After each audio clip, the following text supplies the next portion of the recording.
喺倫敦嘅上空有一座被稱為空中幽靈嘅大廈 Centre Point。佢喺1960年代叱咤風雲，係倫敦最早期嘅摩天大廈之一。位於倫敦市中心嘅 Centre Point，作為一座高級商業辦公大樓而誕生，理應人煙稠密，無論係內部定係周圍都好多人出入入至啱。但係點解佢一個咁恐怖嘅名呢？喺70年代嘅一次示威，居然係同呢一座大廈有關。又點解一棟摩天大廈居然會引發社會爭議？後來更加被稱為倫敦最唔受歡迎嘅大樓呢？大家好，我係 Gerald， 歡迎收睇添集。開始之前記得訂閱我哋嘅 channel， 撳下面嘅鐘仔就可以觀看到更加多嘅倫敦豪宅。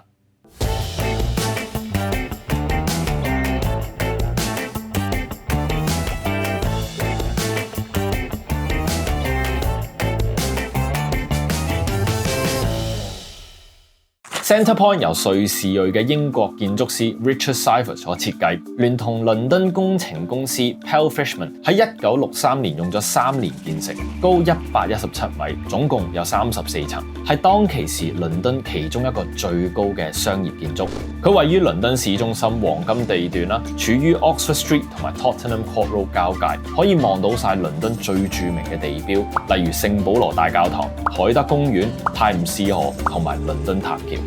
Centre Point 用咗當其時最先進嘅鋼筋混凝土技術去建造，而佢嘅外牆就採用咗獨特嘅格狀設計，令到佢望落去特別之外，呢一種嘅設計咧仲帶有功能性，減少強風對建築物嘅影響，同時亦都令到 Centre Point 變成現代主義建築嘅典範，成為大眾嘅焦點。但係問題就嚟啦，點解一座聽落去各方面都唔錯嘅摩天大樓會俾人叫咗做空中幽靈，甚至會引發社會爭議呢？60年代倫敦經濟起飛，而喺1966年落成嘅 Centre Point 並冇迎嚟理想中嘅車水馬龍嘅畫面。原來背後嘅原因係同發展商 Harry Himes 有關。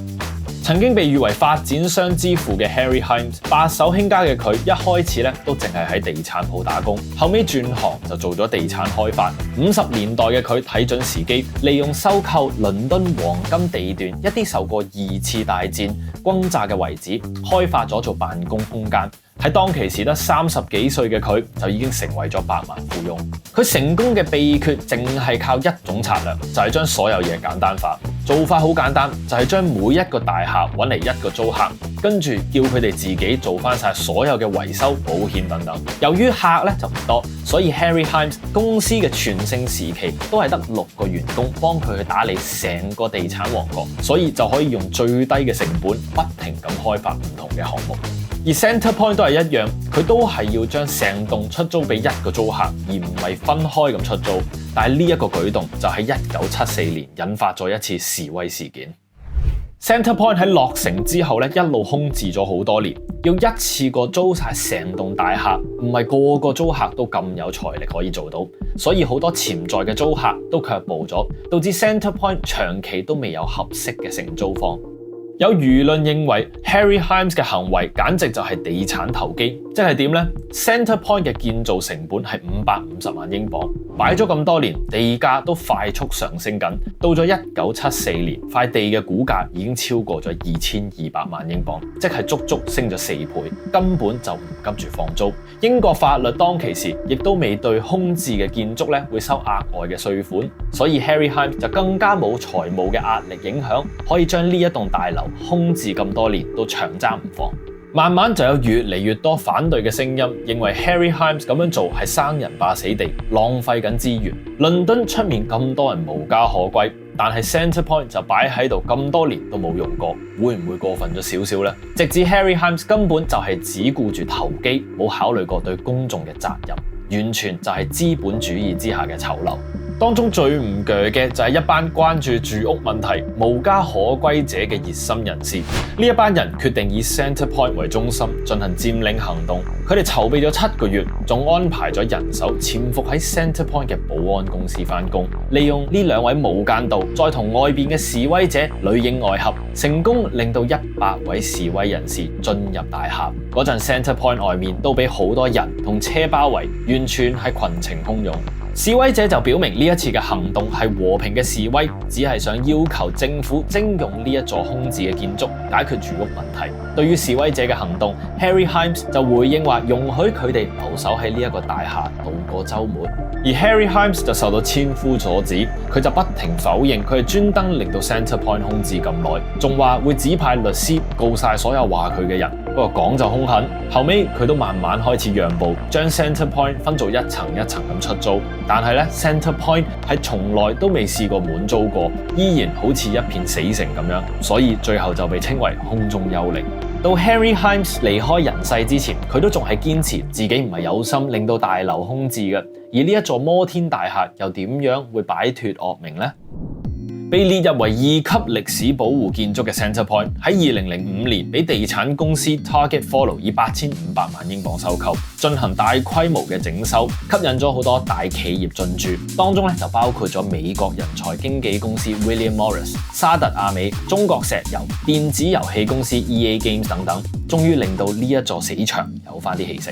其後發展商 Almacanta 最後據傳聞用咗1.8億英鎊收購大樓，決定徹底改造轉型為豪宅同埋零售空間，再用多差唔多1億英鎊去重建，改造咗82個單位，提供1房到5房嘅選擇，配備咗健身室、泳池、水療中心、私人影院等設備。其中普通單位售價由180萬英鎊起跳，而最頂層超過7000尺嘅5房複式，連360度景觀露台，標價係5500萬英鎊。